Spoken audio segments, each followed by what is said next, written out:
몸을 찢기시고 피를 흘리신 주님의 사랑을 다시 한번 우리가 감사하며 그 은혜로 살아가는 앞으로 우리의 날들이 되기를 소망합니다.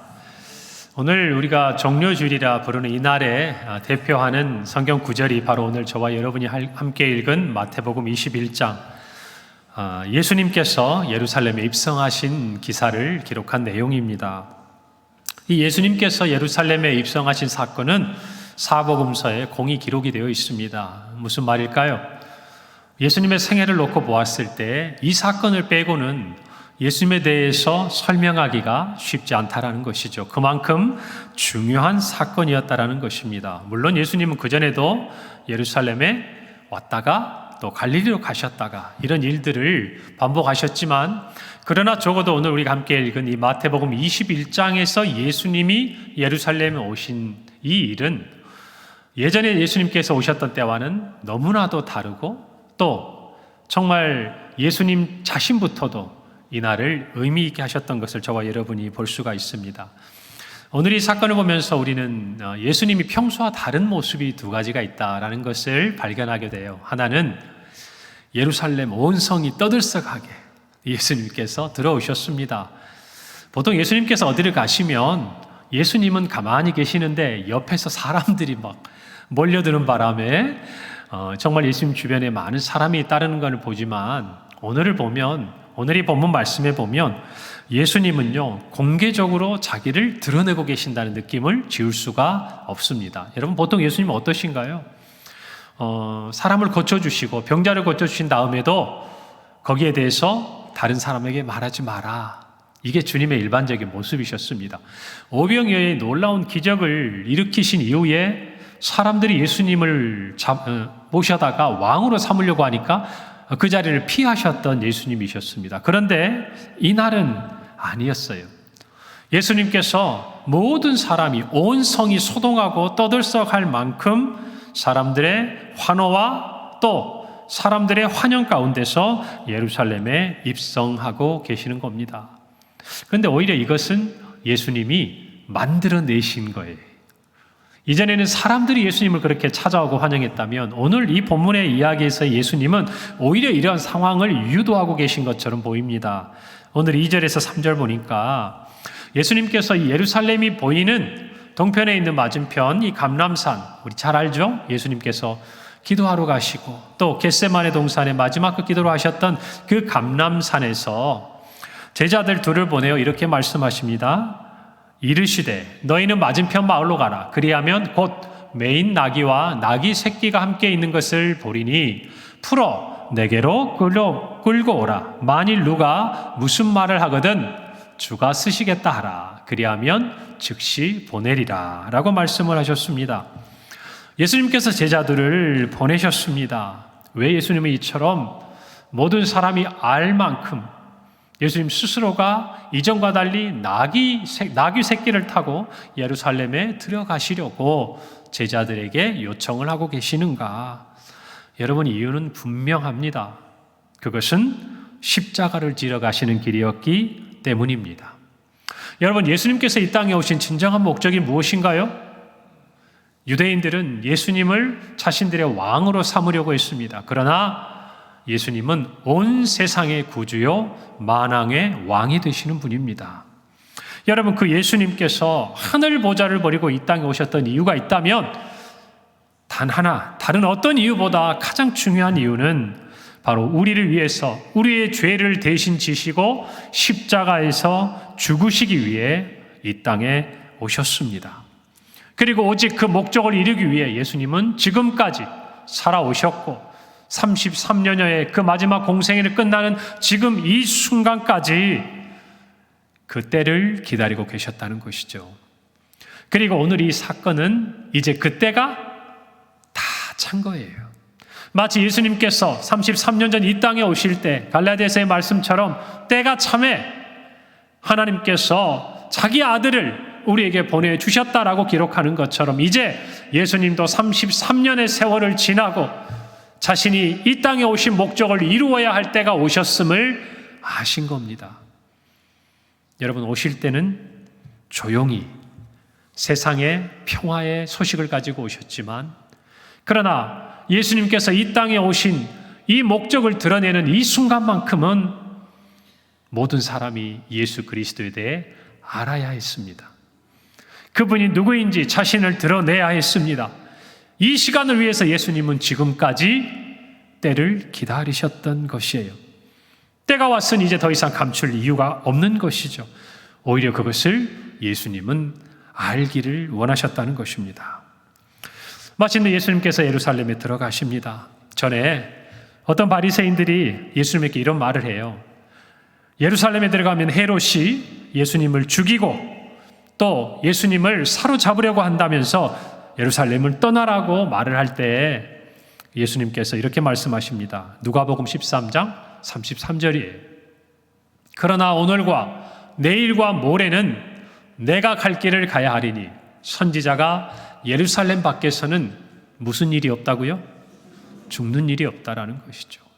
어떤 바리새인들이 당신은 예루살렘에 있으면 죽습니다 라고 이야기를 했지만 오히려 예수님에게는 예루살렘에서 온 인류를 위하여 죽으시는 것이야말로 예수님께 예정된 시간이었고 예수님이 이 땅에 오신 목적이었다는 것을 잘 알고 있었습니다. 하나님의 뜻을 이룰 수 있는 곳, 온 인류를 위한 그 십자가를 질 수 있는 장소는 다른 곳이 아닌 바로 예루살렘이었습니다. 그래서 예수님은 예루살렘을 향해 가신 거였어요. 여러분, 당시의 종교 지도자들은 실은 예수님을 많은 백성들이 선지자로 여겼기 때문에 만약에 예수님을 잡아 죽이면 백성들이 반란을 일으킬까 봐 굉장히 조심했습니다.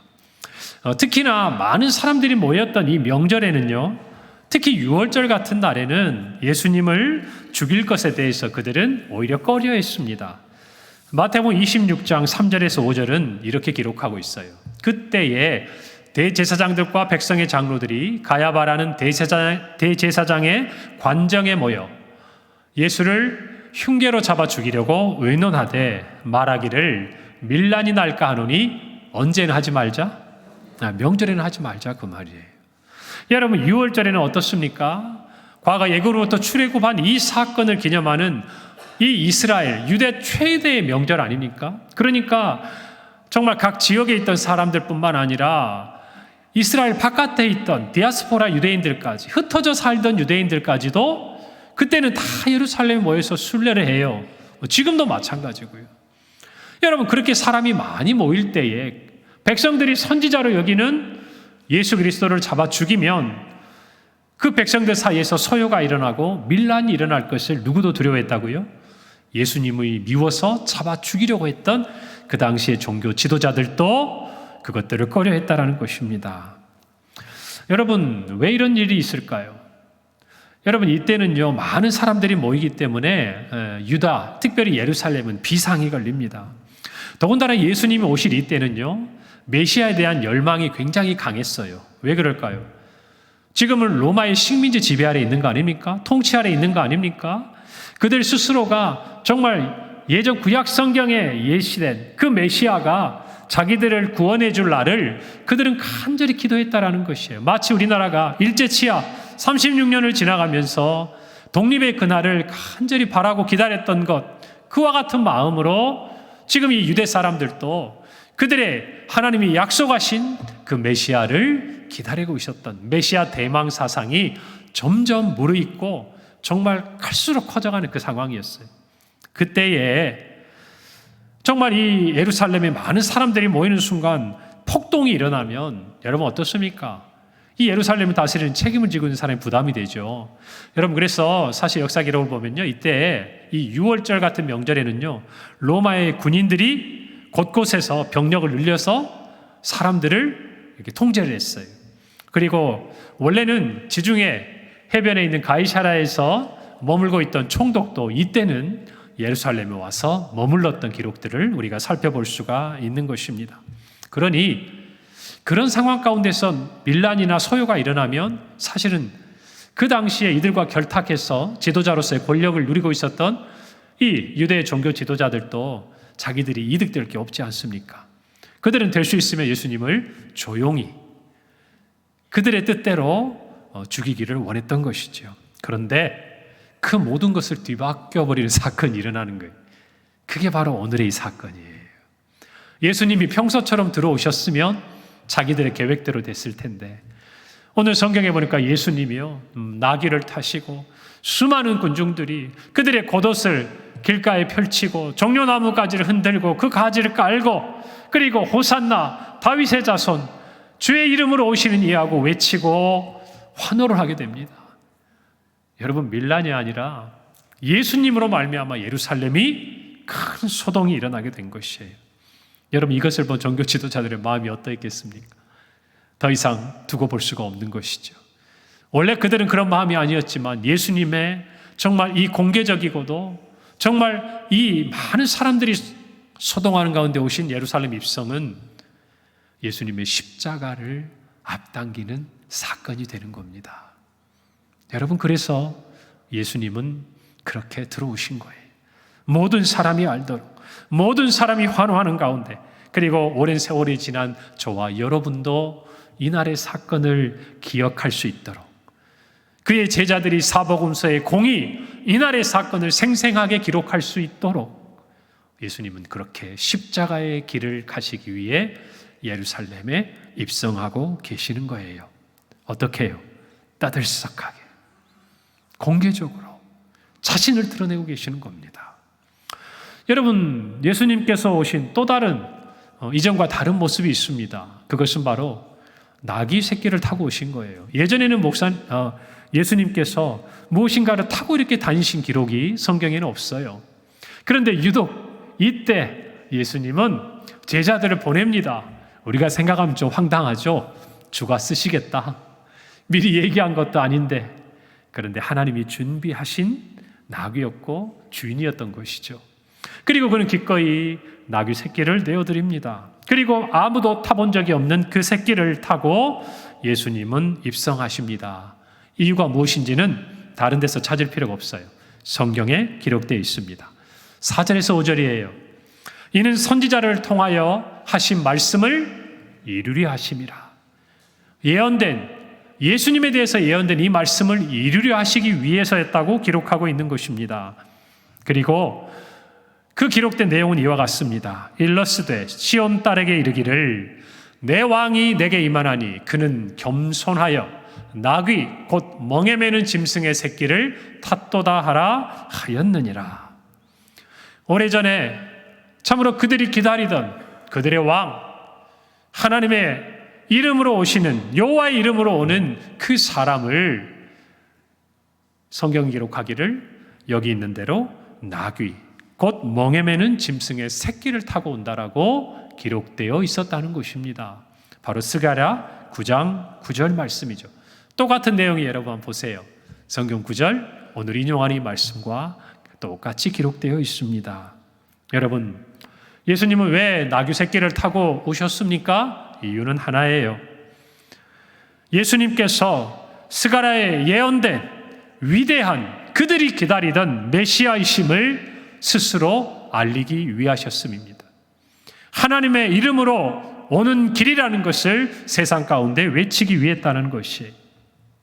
그래서 예수님은요, 예루살렘에 오셨습니다. 그러나 우리가 아는 대로 예수님이 이렇게 들어오신 그 모습과는 다르게 그들은 예수님을 단지 그들을 핍박과 압제 가운데서 구원해 줄 정치적인 메시아로 인정한, 그리고 환영한, 그리고 맞이한 그들의 모습이었음을 우리는 알 수 있습니다. 만왕의 왕이신 그분께서 초라한 모습으로 나귀 새끼를 타신 것은 하나님 나라의 왕이신 예수 그리스도는 우리가 생각하는, 이 땅의 사람들이 생각하는 그런 왕들과는 근본적으로, 본질적으로 다른 분이라는 것을 저와 여러분 아셔야 돼요. 여러분, 그것은 예수님의 탄생에서도 우리가 확인할 수 있습니다. 예수님 어떻게 오셨습니까? 허름한 짐승들이 거하는 그 구유 위에서 예수님은 태어나셨습니다. 그리고 죽음을 정말 앞에 두고 십자가의 길을 가시는 오늘 이 순간에도 화려한 수레도 또 정말 용맹한 군마도 아니라 예수님은 나귀 새끼를 타고 가시는 거예요. 여러분, 그러나 아무리 초라해도 왕이신 주님이 놓이신 그곳은요, 왕의 침소가 되는 겁니다. 그리고 왕이신 예수님이 타신 그 나귀 새끼는 이 세상의 그 어떤 정복자와 왕이 탄 마차보다 더 위대한 왕의 가마가 되는 것이에요. 아멘입니까? 사람들은 예수님을 환영했습니다. 호산나, 우리를 구원하소서, 다윗의 자손으로 오시는 이여. 여러분, 그 당시에 왕들이 참으로 행차할 때에 사람들은 자기들의 겉옷을 길에 펴기도 하고 나뭇가지를 흔들고 또 길에 놓기도 했습니다. 특별히 종려나무는 승리를 상징하는 그 나무로 여겨서 왕이 가는 길에 펴놓거나 흔들었어요. 여러분, 그들은 예수님을 환영했습니다. 그들의 왕으로 맞이했습니다. 그러나 그들은 그들이 아는 세상의 왕으로 주님을 맞이했다는 것입니다. 여러분, 그럴 때 얼마 지나지 않아서, 채 일주일이 지나지 않아서 그들의 이 환호는 전혀 다른 목소리로 바뀝니다. 무슨 말로 바뀝니까? 십자가에 못 박으라. 호산나, 다윗의 자손으로 오시는 이여, 주의 이름으로 오시는 이여 라고 환영했던 그들이 생각했던 세상의 왕이 아닌 만왕의 왕이요 온 인류의 구주로 오시는 예수님인 것을 깨닫게 되었을 때 안타깝게도 그들은 예수님을 십자가에 못 박으라고 외치고 있는 것입니다. 성도 여러분, 주님이 이 땅에 오신 이유는요, 우리를 세상의 왕으로, 그리고 이 세상에 우리가 왕처럼 살아가도록 우리의 필요를 채워주시기 위해 이 땅에 오신 것이 아닙니다. 아닙니다. 저와 여러분이 그걸 하셔야 돼요.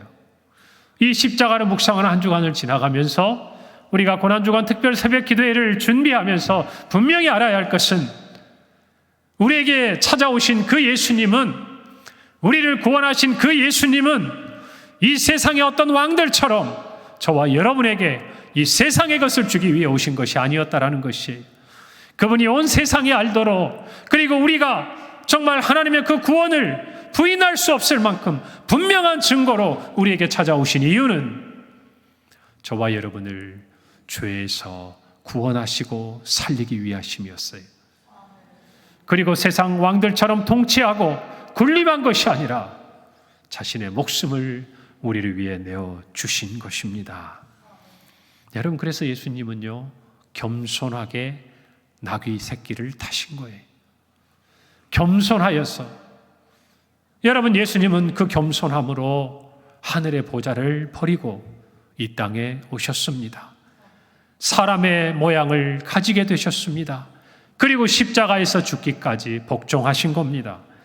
빌립보서 2장 5절에서 8절 말씀, 우리가 늘 기억해야 될 말씀이에요.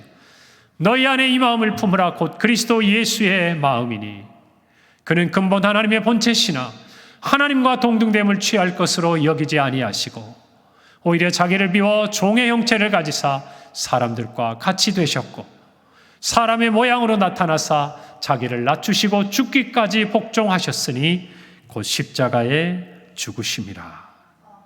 아멘. 예수님은 자기를 비우시고 낮추시고 죽기까지 복종하신 겸손의 왕이셨습니다. 주님의 이 겸손 우리가 감히 따라갈 수도 흉내낼 수도 없습니다.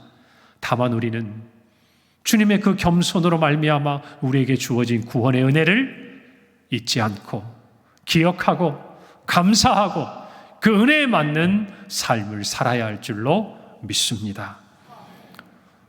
유대의 많은 사람들은 자신의 욕망과 욕심 그리고 자신들이 처한 현실에서 자기를 구원해 줄 예수 그리스도를 맞이했지만 그러나 주님은 그들을 바라보시면서도 묵묵히 죽음을 향한 십자가의 길을 걸어가신 것을 저와 여러분이 잊지 않기를 바랍니다. 주님의 마음을 본받아 겸손하지 않으면 우리는 결코 주님을 따를 수가 없습니다. 여러분, 그래서 주님 우리에게 이렇게 말씀하셨어요. 마태복음 16장 24절입니다. 이에 예수께서 제자들에게 이르시되 누구든지 나를 따라오려거든 자기를 부인하고 자기 십자가를 지고 나를 따를 것이니라.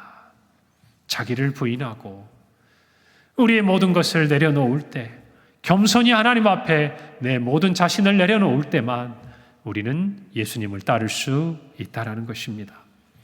그러나 이것은 늘 우리에게 있어 영적인 싸움이 되죠. 하나님께서 나에게 주시고자 하시는 것과 우리가 원하는 것이 다를 때에 저와 여러분 어떻게 해야 할까요? 주님을 따라야 합니다. 우리의 것을 내려놓아야 합니다. 분명히 알고 있습니다. 그러나 그것이 쉽지가 않습니다. 그런데 그것을 가능하게 하는 길이 있습니다. 그것은 바로 우리가 가진 세상을 향한 욕심과 우리의 정욕을 다른 것이 아니에요. 십자가에 못 박아야 합니다. 어디에 못 박아야 한다고요? 십자가에. 예수 그리스도의 십자가 앞에서만 저와 여러분은 우리의 모든 욕심과 정욕을 내어놓을 수가 있는 거예요. 포기할 수가 있는 거예요. 부인할 수가 있는 겁니다. 여러분 십자가를 바라보세요. 여러분 마음에 욕심이 차오르거든 여러분 마음에 주님을 따르는 것보다 세상을 따르는 것이 좋아 보이거든 아무리 노력해도 여러분이 세상의 것을 내려놓기가 힘들거든 주님을 따르면서도 세상의 달콤함이 너무나도 여러분 마음속에 자리 잡기를 원하고 그 유혹을 뿌리치기 어렵거든 여러분 십자가를 바라보세요. 십자가를 바라보셔야 합니다. 십자가만이 저와 여러분의 모든 탐심과 욕심을 버리게 합니다. 갈라디아서 5장 24절은 말합니다. 그리스도 예수의 사람들은 육체와 함께 그 정욕과 탐심을 십자가에 못 박았느니라. 십자가에 못 박았느니라. 여러분 십자가가 그것을 가능하게 합니다. 만약 우리가 우리의 탐심과 욕심에 이끌려가는 삶의 자리에 있는 것을 발견한다면 어쩌면 우리에게 십자가는 멀리 있을 것 같아요. 어쩌면 우리가 십자가를 외면하려고 할 것 같아요. 어쩌면 그 십자가에 달리신 예수 그리스도를 우리가 보고 싶어 하지 않아 할지 몰라요. 이 고난주간을 지나가면서 여러분 십자가에 달리신 예수 그리스도를 직시하시기를 바랍니다. 바라보시기를 바랍니다. 그 십자가에서만 우리의 구원이 있고 그 십자가에서만 저와 여러분의 탐심과 욕심이 함께 못 박아진다는 것을 여러분 고백하시기를 바랍니다. 우리 겸손하신 예수 그리스도를 따라갑시다. 그분 우리를 위해 하늘 보좌를 버리셨습니다. 죽기까지 주님의 말씀을 이루시고 순종하셨습니다. 그리고 마지막 순간 그 수많은 사람들의 환호에도 결코 흔들리지 않으셨습니다. 이유는 뭘까요? 그 앞에 있는 십자가만 바라보셨기 때문이에요. 저와 여러분도 마찬가지입니다. 우리가 살아가면서 예수 그리스도의 십자가를 놓치지 않는 한 우리 주님께서 성령 하나님께서 저와 여러분을 붙들어 주실 것입니다. 인도해 주실 것입니다. 이 한 주간 십자가를 깊이 묵상하는 저와 여러분이 되기를 바랍니다. 만왕의 왕이신 예수님은요, 이 땅에 세상의 왕처럼 힘을 가지고 오신 것이 아니었어요. 사랑을 가지고 오셨습니다. 마태복음 20장 28절이 인자가 온 것은 섬김을 받으려 함이 아니라 도리어 섬기려 하고 자기 목숨을 많은 사람의 대속물로 주려 함이니라. 여러분 이것이 예수님의 이 땅에 오신 진정한 목적이었어요.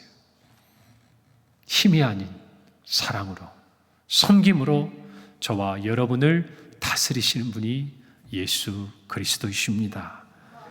여러분 세상을 변화시키는 것은 힘이 아니에요. 사랑입니다. 그걸 아시지 않습니까? 오늘날의 사회를 보십시오. 힘으로 무엇인가를 가지려고 하고 힘으로 무엇인가를 누리려고 하면 여러분 어떻게 됩니까? 잠깐 조용한 것 같지만 더 큰 분쟁과 더 큰 전쟁과 더 큰 다툼과 더 큰 싸움이 일어나는 것 아닙니까? 여러분 오늘날 이 세상은 어쩌면 안타깝지만 인정하기 싫어도 힘의 논리가 지배해가는 것 같아요. 국제적인 질서도 마찬가지고 우리 국가적인 국내의 사회적인 문제를 보더라도 여러분 정치, 경제, 사회, 문화 모든 면에서 힘의 논리가 가장 우선하는 것 같은 안타까운 모습을 보는 거 아닙니까? 여러분 이때에 누가 이것을 변화시켜야 하겠습니까? 누가 이 상황을 바꿔야 하겠습니까? 이 세상에 섬기려 오시고 자기의 목숨을 주어 대속물이 되어주고 우리를 살리신 예수 그리스도의 사랑을 입은 저와 여러분이 힘이 아닌 사랑의 변화를 만들어내야 되지 않겠습니까? 여러분, 우리가 기대하는 온전한 회복은요, 온전한 사랑에서 출발합니다. 이걸 기억하셔야 돼요.